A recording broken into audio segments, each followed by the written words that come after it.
Bienvenue dans Les Invisibles, le podcast de TV Monaco qui met en lumière les femmes et les hommes de l'ombre du sport, de la principauté. Dans ce podcast, je donnerai la parole à celles et ceux qui travaillent avec les athlètes, avec les clubs, mais aussi au sein même des compétitions et des événements sportifs de Monaco. Projecteur, micro tendu à celles et ceux que l'on n'entend jamais ou trop peu. C'est parti pour Les Invisibles. Aujourd'hui, nous recevons un homme de la terre, celui qui voit des joueurs de tennis glisser sur ses cours toute l'année, la pièce essentielle du Masters 1000 de Monte-Carlo. Il est le responsable de l'entretien des cours du Country Club. Michel Garcia, bonjour. Bonjour. Michel, en quelques mots, en quoi consiste votre profession ? Alors déjà, on entretient la terre battue toute l'année. C'est pas que pendant le tournoi. On a un club avec beaucoup de membres. Donc le travail, c'est toute l'année qu'on fait à peu près la même chose sur les cours. Responsable, ça veut dire que vous gérez toute une équipe, c'est ça ? Ouais, on gère une équipe, on y est 9 pendant l'année. On arrive à 47 pendant le tournoi. Ah, vous recrutez On recrute, oui. Et ça vient de partout, de toute la France. Oui, il faut être mobilisé là pendant 2 semaines avec ce gros tournoi. Depuis quand vous faites ce métier ? Alors j'ai commencé en 1982. Donc il y a 42 ans. Et vous êtes arrivé directement au Country Club ? Oui. J'ai monté les 6 premières années, j'étais monteur de tribune, choses comme ça. Et l'été, je passais sur les cours. Et puis après, sur les cours tout le temps, puis voilà. Vous avez fait toute votre carrière dans le tennis, justement ? Oui, tout le temps. C'est quoi la journée classique d'un responsable de l'entretien des cours à Monte-Carlo, en dehors du Masters, je veux dire ? En dehors du Masters, on entretient les cours comme pendant le Masters, mais pas tous, parce qu'il y en a 23. Donc on n'y est que 8 dans l'année. Donc on passe le filet, le balai, on arrose, on gratte les terrains quand quelque chose qui ne va pas. Quand il pleut, on les remet en état. Tout dépend du temps, on ne fait jamais la même chose. Vous mettez encore vous-même la main à la terre ou c'est vos équipes qui gèrent ça pour vous ? Non, on est tous pareils, on met tous la main à la terre. Donc vous veillez au bon entretien des terrains et vous disiez aussi des filets, des lignes blanches, tout ce qui concerne l'enceinte. Tout ce qui est autour du terrain aussi, les grillages, les filets, tout.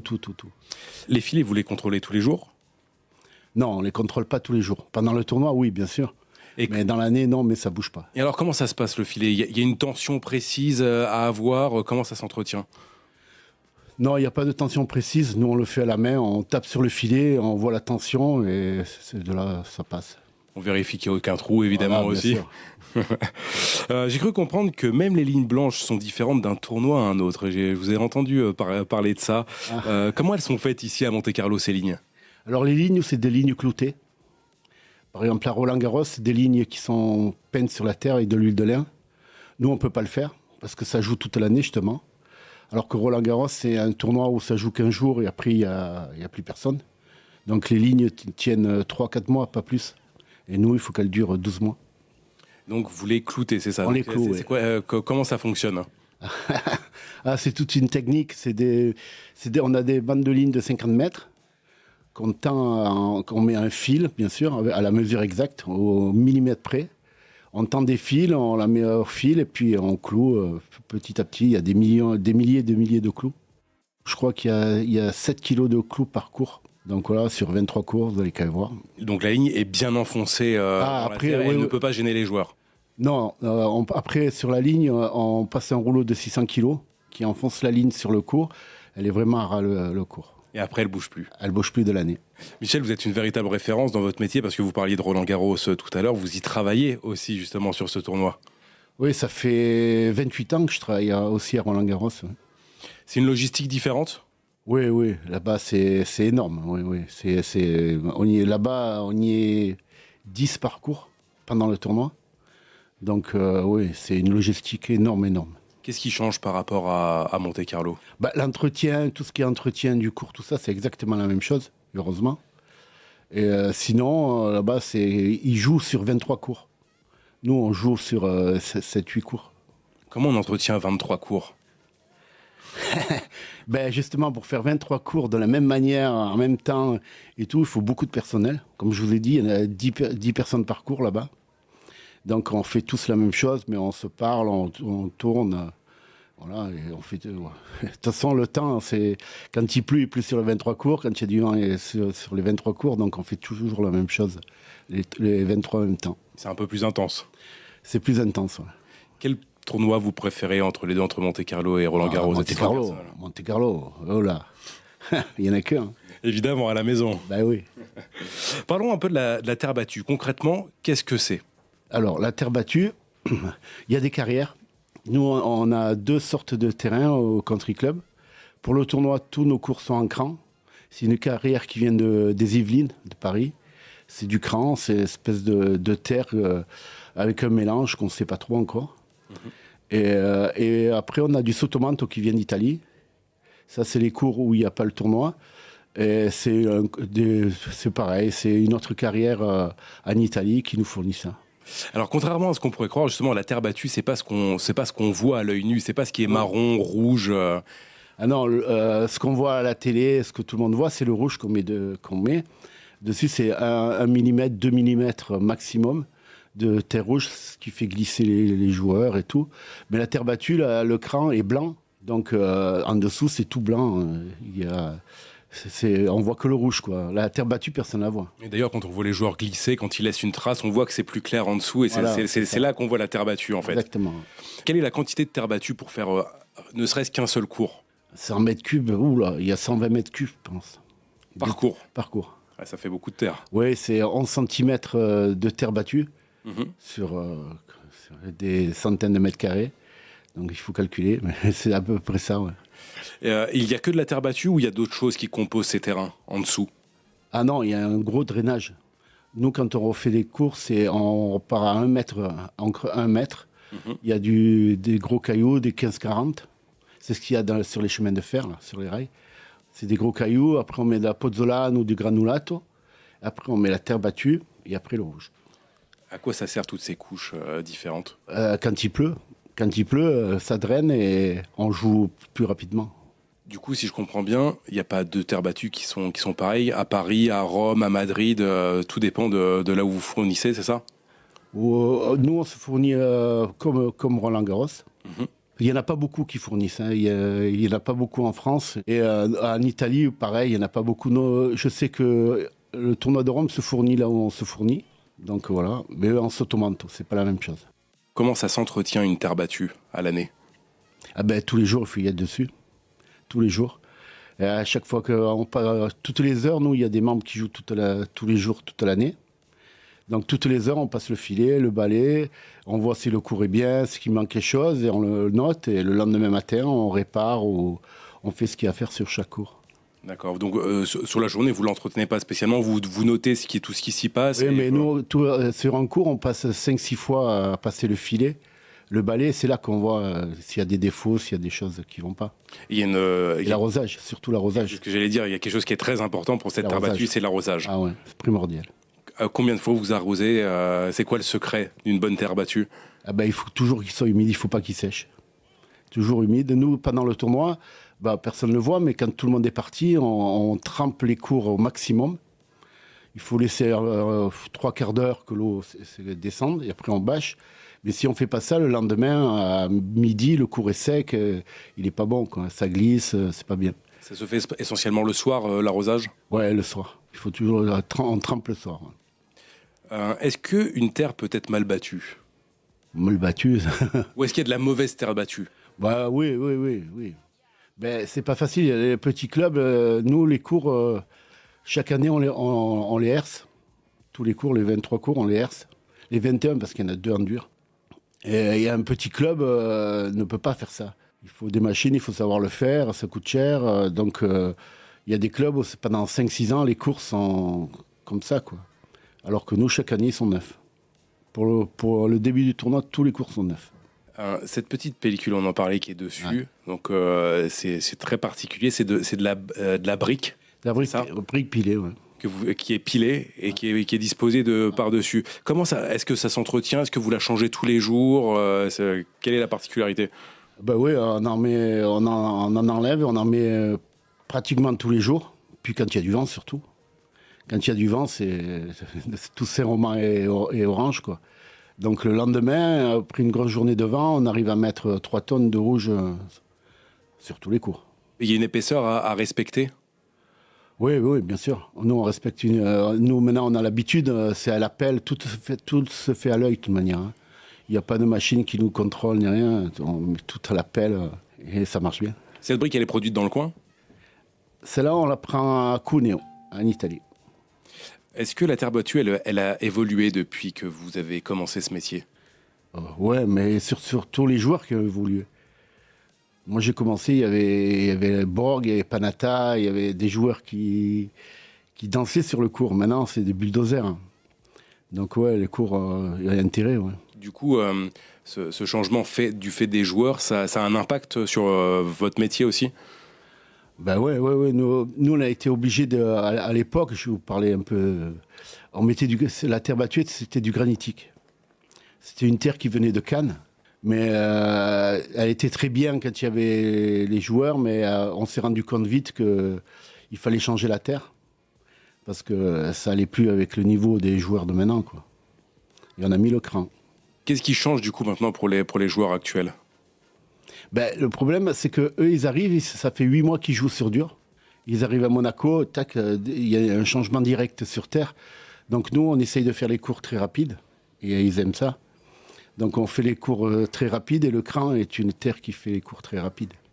D'accord. Voilà. Vous avez dû vous adapter au calendrier des joueurs. Et puis c'est vrai que Monte-Carlo, en plus, c'est l'ouverture de la saison de terre battue. Donc, ça fait 8 mois, ils n'ont pas touché la terre. Et premier rebond, bon, mais tout le monde est content, donc ça va. Rafael Nadal, il était content d'avoir du rapide à Monte-Carlo? Ouais. Ben, il a gagné combien de fois? 11 fois. Je ne sais pas si vous vous souvenez de cet épisode en 2012 à Madrid. Ils ont tenté quelque chose de unique. C'était une terre battue bleue. Ça n'avait pas du tout fonctionné. Ça a été interdit par la TP d'ailleurs, juste derrière. Les joueurs majeurs s'étaient plaints de cette terre battue. Je sais, j'y étais là-bas.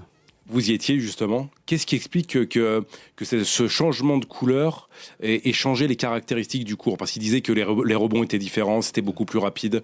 Non, mais moi j'ai trouvé ça beau, le bleu. Bon, c'était beau, mais c'était pas bon. Le rouge qu'ils mettent dessus, quoi, le bleu, pour eux, il était pas bien. Quand vous arrosez, si vous voulez, le fin descend et le gros remonte. Et ce terre bleu, il y avait du gros et de gros, c'est-à-dire du 0,1, 0,2 qui descendait, et le gros qui remontait, et les joueurs glissaient, c'était une patinoire. Mais ouais, c'est tout ils se sont trompés sur ça, quoi. En fait, ils ont pu utiliser la brique, ils sont allés chercher autre chose, c'est ça? Ils ont essayé de faire la même chose en bleu, sauf que c'est pas du tout la même chose. Donc ils ont changé la composition même de ce qui fonctionne d'habitude sur une terre battue. Ouais. Est-ce qu'on pourrait envisager, et est-ce que vous en auriez envie, peut-être en arrivant à pigmenter cette brique que vous utilisez déjà, d'avoir une terre encore plus rouge pour Monte-Carlo, pour avoir un tournoi aux couleurs de Monaco? Est-ce que ça pourrait se faire? Déjà, nous, on utilise, pour que la terre soit vraiment rouge, nous, on met du calcium sur les cours. Le matin, on couvre le cours de calcium, on l'arrose bien et ça fond. Et ça permet par capillarité de faire remonter l'humidité. Donc, nous, on utilise ça déjà, parce que sinon, au bout d'un match, un match et demi, ça sèche très vite. Alors que là, on tient 2-3 matchs.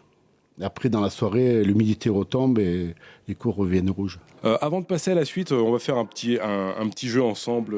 Michel, je vais vous poser 3 petites questions sur de la terre battue. 3, 2, 1, qui a inventé la terre battue? Il paraît que ça vient de Cannes, des Anglais, on m'a raconté ça. Exactement.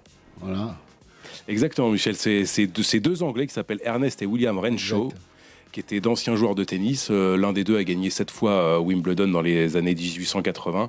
Et en effet, ils se sont installés en France en 1878 pour créer un club. Ils ont commencé avec du gazon, évidemment, ils étaient britanniques, sauf que le gazon ne se prêtait pas du tout au climat méditerranéen. Et ils ont eu l'idée d'utiliser ces pots de terre cuite pour recouvrir la surface et faire de la terre battue. Donc la terre battue, oui, vient des Alpes-Maritimes. C'est là qu'elle est née. Le tournoi de Roland-Garros a-t-il toujours été un tournoi de terre battue? Je pense. Eh bien, pas vraiment. Pendant près de 40 ans, entre 1891 et 1928, le tournoi se jouait sur ciment.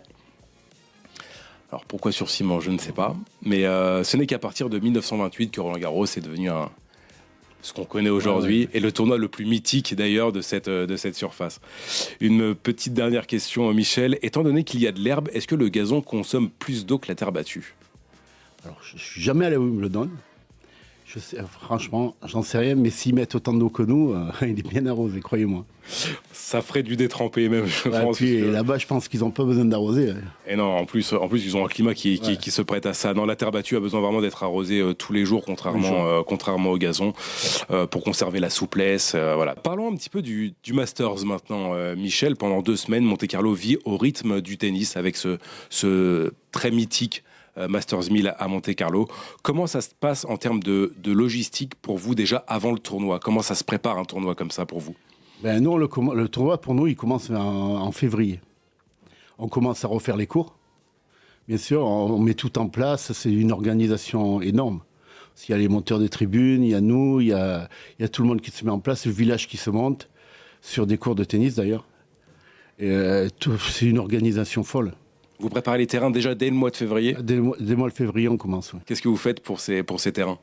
On prend un terrain, on passe une herse, elle descend de 5 cm et on remue toute la terre, on égalise, on les roule, on met les lignes pour que le cours soit nickel. Qu'est-ce que ça permet de faire ça? Déjà, quand on le fait comme ça chaque année, déjà même pour les membres, après la pluie, on peut jouer 1 heure après. 1 heure, voire 2 heures après, maximum. Alors que si on ne fait pas ça, on ne peut pas jouer. Les cours ne sont pas idéales ils ne prennent pas l'appui, quoi. C'est de la prévention que vous faites? On fait la prévention et puis pour le tournoi, que tout soit nickel, quoi. Et pendant le tournoi, comment ça se passe du coup pour vous? Je tourne. Je vais un peu sur tous les cours, je vois, on m'appelle à chaque fois, il y a toujours un petit truc à faire. Sur un cours, on m'appelle en haut, sur les cours d'entraînement, tout ça. Comment ça se passe concrètement? Qu'est-ce qu'on vous demande? Un joueur qui dit que ça glisse, un autre... Il y a tellement de choses qui se passent que... Fou. Ouais. Vous êtes attentif aux demandes des joueurs aussi également? Oui, bien sûr. C'est-à-dire qu'il y a des joueurs qui viennent vous voir, par exemple, pour demander d'arroser un peu plus, d'entretenir un peu plus. Oui, ça, c'est tout le temps. Et vous acceptez ou c'est... non, vous n'avez pas le droit. Non. Vous avez pas eu une histoire comme ça avec Benjamin Ballaré, une fois, qui vous a demandé d'arroser un peu plus? Oui, mais ça, c'était pour la Coupe Davis. Ouais. Les malins. Ouais, les malins. Vous lui aviez accordé ou vous avez pour la Coupe Davis, oui. Pour Monaco, oui. Oui, et c'est vrai qu'il y a des priorités quand même. Oui. Exactement, vous avez bien raison, Michel. Comment ça se passe donc du coup pendant le tournoi en termes d'amplitude horaire? Je me doute que ça doit être... c'est une machine infernale, donc vous commencez très tôt, vous finissez très tard. On arrive les premiers, on part les derniers. D'accord. On arrive à 6h30 le matin, il y a des bâchages des cours, on prépare tous les cours, on les gratte, on change le rouge, on les balaye, on fait tout ce qu'il y a à faire. Et puis après, nous, on part 1 heure, 1h30 après la fin du dernier match. Parce que justement, après le dernier match, quand tout le monde est parti, on trempe les cours, on les bâche. Voilà. Vous les arrosez, puis vous les bâchez, automatiquement, systématiquement. Ouais. Aucun risque. Ok. Vous bâchez une fois que c'est un peu sec ou vous arrosez, ensuite vous bâchez? Non, on attend justement que l'eau descende. D'abord. Une fois qu'elle est descendue, on attend encore 20-25 minutes de manière qu'on puisse marcher sur le cours. Parce que sinon, on s'enfonce et là, c'est pas bon.